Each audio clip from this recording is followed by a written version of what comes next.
ട്രിഗ്നോമെട്രിയിൽ നമുക്കൊരു പ്രോബ്ലം നോക്കാം. From the top of a building a person sees the foot of a shop 30 meter away at an angle of depression 25 degree. What is the height of the building? അതായത് ബിൽഡിങ്ങിൻ്റെ മുകളിൽ നിന്ന് 25 degree ഡിപ്രഷനിൽ ഒരു മനുഷ്യൻ നോക്കുകയാണ്. 30 metre distance. അപ്പോൾ അതിൻ്റെ height, ബിൽഡിങ്ങിൻ്റെ ഹൈറ്റ് കണ്ടുപിടിക്കാൻ പറയാം. ഇതിൻ്റെ ഹൈറ്റ് എങ്ങനെ വരും? ഇത് രണ്ടും 25 ഡിഗ്രി ആയിരിക്കും. Okay, depression.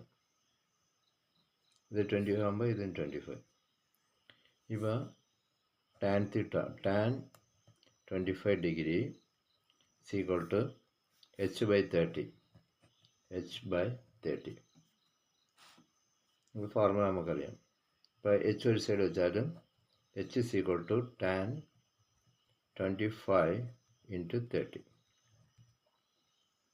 That is equal to tan 25ഉം 30ഉം കൂടെ കൂട്ടുമ്പോൾ നമുക്ക് എത്ര കിട്ടും?